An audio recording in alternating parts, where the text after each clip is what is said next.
예, 오늘은 성경 본문 따로 없이 그냥 말씀 나누도록 하겠습니다. 제목은 예수를 알면 그리스도가 보인다. 그런데 오늘 내용은 여러분들이 앞으로 성경을 읽을 때, 특히 복음서를 읽을 때 기초가 되는 내용들 중에서 참고될 만한 그런 내용들을 조금 담았습니다. 우리 예수를 알면 그리스도가 보인다 했는데, 예수는 뭡니까? 사람 이름이죠. 예, 예수 구원자라는 뜻이고요. 호세아 또 여호수아 같은 이름이죠. 그런데 이 예수라는 이름은 내 이름이 이병만인 것처럼, 또 누가 철수 영희 이런 것처럼 아버지가 지어준 이름입니다. 그러니까 예수님 당시에 이 예수라는 이름이 한두 사람이 있었던 게 아니고 아주 많이 있었던 이름이죠. 흔한 이름이죠. 사도행전에도 보면은 박수무당 요술쟁이 바예수라는 사람이 나오는데, 이 바예수라는 이름의 뜻이 예수의 아들이라는 뜻이거든요. 그러면 그 사람 아버지 이름이 예수였다. 이렇게 이제 많은 예수라는 이름 중에서 우리가 믿는 예수를 특별히 구분하기 위해서 나사렛 예수다, 이렇게 이름을 붙이기도 합니다. 그럼 그리스도는 여러분 무슨 뜻인지 알죠? 예, 그리스도, 기름 부음을 받은 자. 우리 구약시대에 보면은 왕을 세울 때라든지 제사장을 임명할 때, 또 선지자를 임명할 때 기름을 붓죠. 그런데 예수님은 왕으로서, 제사장으로서, 선지자로서의 그런 역할을 감당하기 위해서 오셨다, 이런 의미가 되죠. 그러니까 이제 우리가 문재인 대통령 할 때입니까? 문재인은 아버지가 지어준 자연적인 이름이죠. 자연 상태의 이름이고, 대통령은 그의 직분을 나타내잖아요. 그가 하는 일을 나타내는 거죠. 그러니까 이제 예수 그리스도 할 때도 예수는 우리 자연적인 이름이고, 그리스도는 예수님이 이 땅에 오셔서 하시는 일, 직분, 사역, 이런 걸 나타내는 거죠. 그래서 왕으로서의 일을 예수님께서는 하셨고, 또 우리 죄를 사하시기 위한 사역을 하셨으니까 제사장으로서의 일을 하셨고, 또 선지자들은 구약시대에 뭡니까? 이스라엘 백성이 하나님과 계약을 어기고 자기 마음대로 행했을 때 너희들 그렇게 하는 것은 하나님이 기뻐하시는 방향이 아니다. 그렇게 하면은 망한다. 빨리 돌이키자.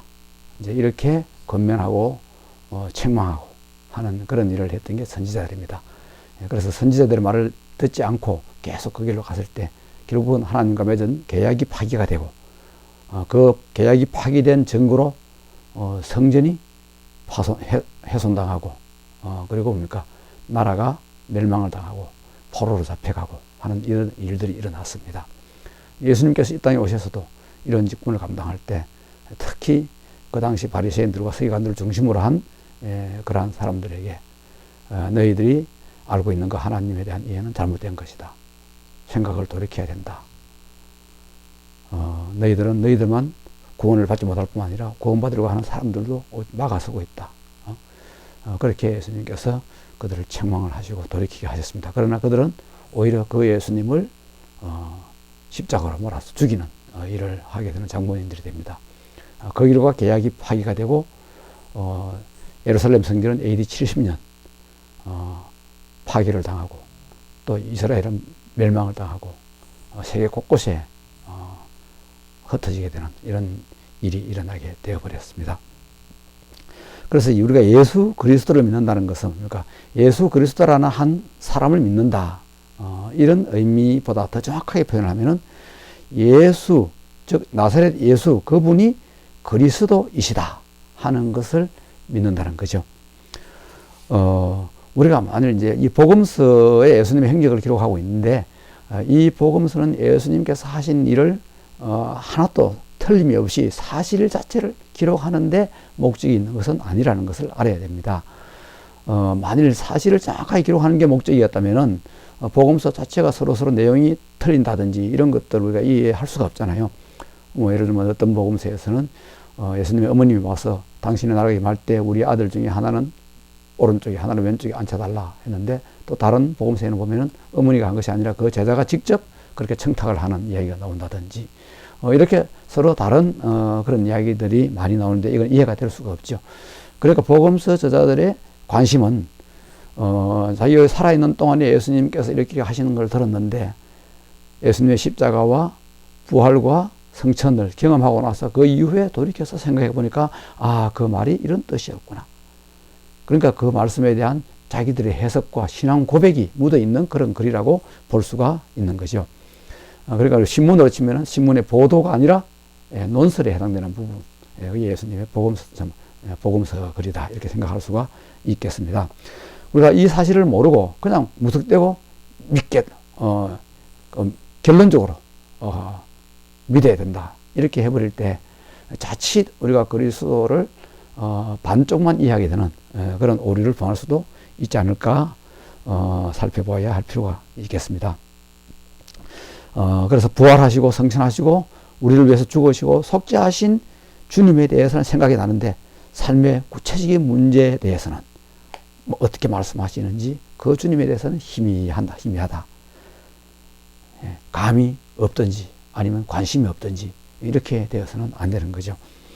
자, 그러면 이제 우리가 먼저 예수님 당시의 사회 정치적 배경을 먼저 좀 생각해 봐야 될 텐데요. 물론 이제 신구약 중간사에 이런 배경들의 기록이 많이 나와 있습니다. 그러나 우리가 신약 성경은 사실은 그 로마가 지중해 연안에 세력을 뻗치고 그 모든 실권을 장악하고 있던 그런 때였죠.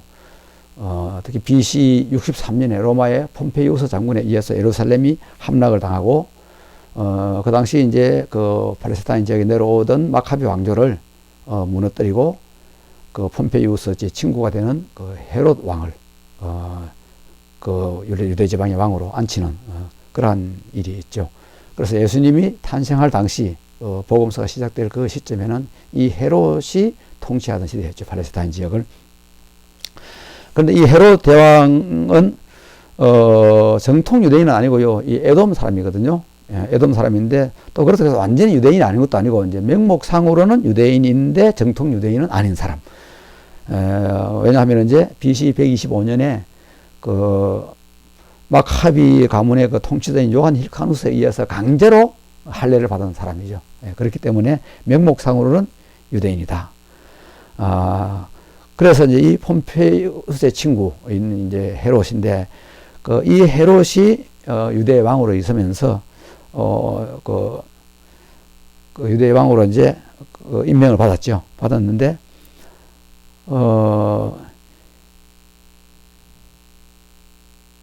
그 폼페이우스 이후에 시저가 로마에 이제 등장하죠. 폼페이우스를 격파하고 시저가 이제 유대를 평정하게 되는데 그러니까 이 뭡니까 헤롯이 곧 또 시저에게 달려가서 그의 부하가 되죠. 시저가 또 암살되어서 브루투스에 의해서 암살되죠. 그러니까 이제 브루투스가 동방에서 세력이 강한 듯이 보이니까 또 브루투스에게 붙어가지고 브루투스와 카시우스 편에 붙게 되는 거죠. 그 다음에 이제 또 시저의 편에 서 있던 안토니우스와 옥타비아누스, 그하고 브루투스와 카시우스 사이에 이제 전쟁이 일어나죠. 예, 전쟁이 일어나는데 그 전쟁이 이제 필리피 전쟁이라고 하는데, 이때도 이제 이 헤롯이 보면 이제 강한 쪽에 붙어야 되는데, 이때는 잠시 관망을 하는데, 상황이 어떻게 될지 잘 몰라서 아무 쪽에도 가담을 안 해요. 아마 이제 서로 비슷하니까 괜히 잘못 편들었다가 나중에 낭패를 당할까 싶어서 뭐 그랬는지 모르죠. 이제 그 이후에 이제 안토니우스와 옥타비아누스 사이에 또 이제 간격이 벌어집니다. 둘 다 이제 시저의 편인데, 안토니우스는 시저의 이제 부관으로 지중해 연안의 모든 병권을 쥐고 있는 그런 일군 사령관에 해당되고요. 이 안토니우스는 우리가 잘 아는 그 클레오파트라의 애인이기도 하죠. 근데 옥타비아누스는 시저의 양자로서 당시 원로원의 전폭적인 지지를 받고 있는 이 둘 사이에 이제 관객이 벌어지죠. 요 두 사람하고 레피투스를 합해서 이제 그 우리 삼두 정치라 그러죠. 삼두 정치. 그런 레피투스가 가장 먼저 몰락을 하고 이제 이 둘 사이에 전쟁이 일어나는데, 이 전쟁을 우리가 BC 31년에 액티움 해전이라고 그럽니다. 예, 이 해전에서 누가 승리를 하게 되죠? 예, 처음에는 예, 그 안토니우스가 이제 좀 강해지는 거죠. 이기는 것 같으니까 이 헤롯이 안토니우스 편을 들어요. 그런데 이제 클레오파트라에 놀아나던 이 안토니우스가 최종적으로는 이제 패배를 합니다. 그러니 옥타비아누스가 승리를 하게 되는데, 그러니까 헤롯은 잠시도 멈추지 않고 또 다시 옥타비아누스 편으로 이렇게 탁 들어가서 거기 충성을 맹세를 합니다. 그리고 이제 헤롯이 로마를 이제 방문을 해가지고 그 옥타비아누스를 만나고, 그러니까 옥타비아누스가 이제 그 로마의 동맹자로 인정을 하고 유대 왕권을 헤롯에게 주어서 또 이제 인정을 하는 거죠. 이렇게 이제 헤롯은 참 그 외교적으로 또 처세술에 아주 능한 그런 사람이었던 것 같아요. 그래서 이제 헤롯이 로마로부터 신임을 얻기 위해서 선물을 이렇게 이제 하는데, 선물이 보통 선물이 아니라 엄청난 선물을 하는데, 도시 하나를 만들어가지고 그걸 황제 이름으로 선물을 하죠. 그 도시가 이제 인공도시, 항구도시, 카이사랴. 그러니까 이 카이사르의 도시. 카이사르, 시저죠. 카이사르의 도시. 일종의 아부성 멘트죠. 그런데 이 카이사리아가 우리 성경에는 가이사랴라고 나와 있죠. 가이사랴. 예. 그리고 이 이제 또 헤롯은 하나 약점이 있죠. 아까 얘기했던 것처럼 정통 유대인은 아니죠. 그런데 유대 왕으로 있는데 정통 유대인은 아니니까 이제 그런 소위 말하면 이제 그 뭡니까 신분적으로 그런 좀 문제가 좀 있기 때문에 유대인들 한심을 사기 위해서 그 당시 이제 아주 뭡니까 초라하던 그 예루살렘 성전을 정축을 이제 하는 작업을 하는데, 그래서 헤롯 성전이라고 어마무시한 그런 성전을 이제 만들고 있는데, 예수님 당시에도 완공되지 않고 이제 그걸 공사를 하고 있던 이제 그런 중이죠. 계속해서. 또 그 헤롯이 그 아들들을 로마로 유학을 보내요. 그래가지고는 자기 사후에라도 또 이 황제의 자녀들과 이 아들이 이제 그 뭡니까 친밀하게 지내도록 미리 끈을 나누어 가지고 지속해서 이 자리가 유지될 수 있도록 그런 사전 정지 작업 이런 걸 또 하고요. 이렇게 이제 사실 헤롯이 간에 붙었다 썰에 붙었다 하는 이 행태를 옥타비아누스가 다 알았겠죠. 예, 그런데 예나 지금이나 정치하는 사람들은 그렇잖아요. 다 알아도 뭡니까 이용 가치가 있으면 글을 쓰는 거잖아요. 그래서 어떻든 간에 이 아우구스투스 편에서는 이 헤롯이 이용 가치가 있고, 헤롯이 또 자기가 마음에 들게 잘 하니까 인정을 한 거죠. 그런데 이제 헤롯 사후에 헤롯이 이제 예수님이 탄생하고 난 바로 그 이듬해 2년 후에 이제 헤롯이 죽고, 그 헤롯의 아들들이 헤롯은 이제 유대 팔레스타인 전체를 이제 통으로 지배를 했다면은 세 개로 분할을 해서 북쪽 또 중간 갈릴리 지방 남쪽으로 해서 분할을 해서 통치를 하는데, 저희 이제 분봉왕이라 그러죠. 분봉왕. 그래서 제일 북쪽에 있는 것을 헤롯 빌립, 그리고 이제 갈릴리 지방을 포함하고 있는 그 부분에는 헤롯 안티파스, 그리고 이제 뭡니까 예루살렘을 중심으로 하는 그 유대, 그 지방은 헤롯 아켈라오, 이렇게 해서 분할해서 이제 통치를 하는데, 이 세 개 중에서 제일 골치 아픈 동네가 어디겠어요? 예, 예루살렘이 있는 그 아켈라오가 통치하는 그 지역이었죠. 숱한 봉기와 폭동이 그곳에서 항상 일어나고, 왜냐면 6월달 사람들이 많이 모이니까 주로 무슨 어떤 거사를 계획한다든지 이라 하는 건 전부 이제 그 예루살렘을 중심으로 일어났죠. 그래서 로마 아우구스투스는 결국은 이제 통치가 미숙한 그 아켈라오를 이제 단념을 하고 예루살렘과 유대 중부를 직할 통치를 하기로 이제 그렇게 결정을 하는 겁니다. 그래서 직접 이제 총독을 파견하는 거죠. 총독이라는 것은 뭐야? 로마의 정부가 이제 거기 와서 직접 와서 이제 그걸 하면서 총독을 파견해서 하면서 군대까지 이제 주둔을 하는 거죠. 그런데 이제 문제는 예루살렘이 아까 말씀드린 것처럼 뭡니까? 되게 까다롭고 이제 좀 뭡니까? 말씀이 많잖아요. 그러니까 이 총독 관절을 예루살렘에 두지 않고 어디다 둡니까? 그 아까 얘기했던 가이사랴, 항구도시 그 가이사랴 지역에다가 두고 군대도 이제 거기에 주둔을 시키죠. 그래서 6월절이라든지 특별하게 이제 사람들이 많이 모이는 저기 이제 비상시국에는 경계령을 이제 발동을 해가지고 그 군인들을 직접 끌고 예루살렘 주둔을 시키고 이제 이렇게 하는 거죠. 이런 이유로 예수님이 이제 6월절 축제 기간 동안에 예수님이 이제 재판을 당하고 이제 십자가행을 당했는데, 그 6월절 그 절기 동안에는 그 빌라도, 그 당시 이제 총독이죠. 총독 빌라도가 예루살렘에 와 있었죠. 그리고 이제 저 갈릴리 지방을 통치하던 헤롯 안티파스도 갈릴리 지방에 와 있었고, 그래서 예수님이 재판을 할 때 헤롯에게로 갔다가 빌라도에게 갔다가 이렇게 왔다 갔다 하면서 재판하는 그런 장면이 이제 나오게 연출되게 되는 겁니다. 자, 예수님 당시에 로마의 황제, 자, 예수님 탄생 당시에 로마의 황제는 아까 얘기했던 옥타비아누스.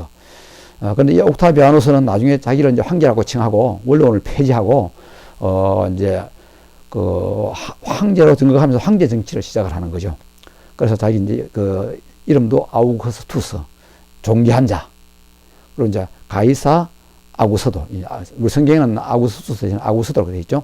가이사는 거 시저, 시저는 황제를 지칭하는 말이죠. 그래서 가이사 아구스도라고 이렇게 하는 거죠. 자, 그래서 이제 예수님이 탄생할 때 로마 황제가 그 가이사 아구스도, 옥타비아누스, 그러면은 예수님이 돌아가실 때 황제는 이제 티베리우스, 디베르 황제, 성경에는 디베르라고 되어 있죠. 그래서 예수님이 죽을 때 황제입니다. 그래서 예수님의 살던 시대를 요약을 하면은, 로마의 식민지 통치 억압의 강도가 점점 더 깊어지고, 심해지는, 그런 상황이었다. 그래서 이제 로마가 내부적으로는 혼란을 극복하고 외부를 향해서 이제 이렇게 점점 힘을 뻗쳐나가는 제국주의적인 침략을 가속화시키고 억압체제를 강화시키는 그런 시기였다. 그래서 간접 통치에서 이제 직접 통치로 이렇게 바뀌면서 군대도 조전시키고 하는 이제 이러한 시기였다. 이렇게 볼 수가 있겠습니다. 그래서 이제 예수님이 탄생할 때에도 뭐 인구조사를 하는데 그것 때문에 예수님하고 그 부모님이 이제 베들레헴으로 가게 되는데 그 인구조사도 결국 뭡니까? 이 간접 통치를 직접 통치로 전환시키기 위한 사전 준비 작업이었던 것이죠. 인구조사라는 것은 언제 합니까? 효율적인 통치와 또 세금을 거두고 군사를 모집하고 이제 징시, 징병 이런 걸 위해서 필요하기 때문에 하는 거죠. BC 4년 헤롯이 죽기 2년 전에 그 헤롯 사후에 직접 통치를 하기 위한 그 준비 작업으로 바로 이렇게 인구조사를 했다.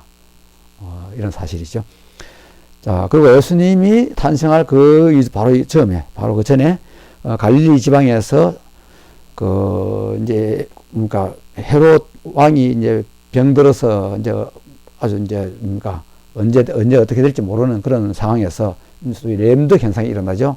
이렇게 램덕 현상이 일어나니까 이제 봉기하고 이제 민중 봉기가 이제 막 일어나죠. 그래서 갈릴리 지방에서 유다가 이제 요 사도행전에 나오는 이야기죠. 유다가 2년 동안의 치열한 항쟁 끝에 세포리스에서 3만 명이 대학살을 당하는 이러한 또 일이 벌어진 적도 있습니다. 그런데 이 세포리스가 이제 10년 후에 다시 재건을 해가지고 이제 계획도시로, 귀족도시로 또 갈릴리 지방의 최대 도시로, 갈릴리 행정도시로서 로마의 행정수도로서 이렇게 이제 있게 되는데, 이제 문제는 우리 공생의 기간 동안에 예수님께서 이 세포리스를 방문했다는 기억이 한 번도 안 나온다는 겁니다. 실제로 방문했는지 안 했는지는 모르겠지만은, 어쩌면은 이 세포리스는, 뭐 학자들 중에 이런 얘기 하는 사람도 있어요. 그 예수님 아버지가 목수니까 아마 이 세포리스를 건설할 당시에 징집당해가지고 거기에서 굉장히 안 좋은 기억이 좀 있었는 거 아닌가. 뭐 잘 모르겠습니다. 어떻든 이제 예수님 당시에 이런 일들 때문에 열심당 운동이 이제 붕괴를 당하고, 그리고 이제 한 인간 랍비가 주도로 하는 그러한 우리 이제 소위 말하면 뭡니까 회복 운동, 유대 혁명 운동은 한계가 있다. 그래서 메시아가 와야만 성경에서 말하는 선지자들이 꿈꾸던 그 다윗 왕국이 회복될 수 있겠다. 그렇게 해서 이제 메시아를 기다리는 메시아니즘이 이제 확산되는 거죠. 그런데 이제 문제는 예수님이 그 처음에 메시아이신, 참 메시아이신 예수님이 오셨는데, 문제는 뭡니까? 이 사람들이 예수님 몰라봤다는 겁니다. 왜냐하면 그 사람들이 그 당시 주류 유대인들이 기대하던 메시아는 아니었거든요. 그 소위 유대교의 메시아가 아니었다는 거죠. 예수님은 비주류의 메시아로서 소수의 사람이만이 알아보는 그런 메시아로서 오신 거죠. 우리 누가복음에 보면은 그 예수님이 탄생하기 전에 그 제사장 사가랴라는 제사장, 요한의 아버지죠. 그런데 우리가 이제 그 제사장이 보면 한 사람이 제사장이 있는 것이 아니라 그 7명인가 제사장이 하고 해마다 이제 돌아가면서 이렇게 이제 그 순번제에 따라서 제사장의 업무를 담당하잖아요. 그런데 이제 그 중에서 이 사가랴라는 그 제사장, 그리고 그 부인 엘리사벳, 남자, 여자죠. 또 예수님 탄생 기사 이후에 또 언급되는 사람 중에 뭡니까? 우리 시몬이라는 사람과 선지자 안나, 누가복음 2장에 또 여자, 남자, 이런 사람들이 말하면 그 소수의 참다운 메시아, 진짜 인자 메시아, 그런 메시아를 기다리던 사람이었다. 이렇게 이해를 할 수가 있겠습니다. 우리가 지금 이제 예수님이 오신 성탄을 앞두고 있는 이런 시기에 우리가 어쩌면 이 유대교의 메시아, 예수님이 실제로 오셨는데 알아보지 못하는 그런 오리를 범하는 우리가 되지 않을까. 우리가 조심하면서 참 메시아는 마구간에서 말구유에서 비천한 모습으로 이 땅에 오시는 그런 분임을 우리가 기억하고 그 메시아를 맞아들일 그런 준비가 되는 그런 시기가 되었으면 좋겠습니다. 기도하고 마치겠습니다. 하나님 아버지, 코로나라는 절망의 벽을 뚫고 인류의 소망으로 이 땅에 오신 주님을 맞이하는 2020년 성탄절이 다가오고 있습니다. 주님의 오심을 마음으로 준비하는 저희들이 되게 해 주십시오. 현실은 비록 차갑고 절망적이지만 인류의 구세주이신 주님께서 우리 가까이 다가오실 때 기쁨으로 맞이하는 저희들이 되게 해 주십시오. 2000년 전 당시 주류의 사람들이 기대하던 그런 메시아가 아니라 말구유의 비천한 모습으로 이 땅을 방문하신 주님을 기억합니다. 대부분의 사람들이 구주의 탄생을 알아보지 못했지만 로마의 압제와 지배라는 차가운 현실 속에서도 하늘의 영광을 보고 천사들의 노래를 들은 소수의 사람들처럼 저희들은 눈과 마음을 열어서 주님의 구원을 보게 해 주십시오. 예수님의 이름으로 기도드립니다. 아멘.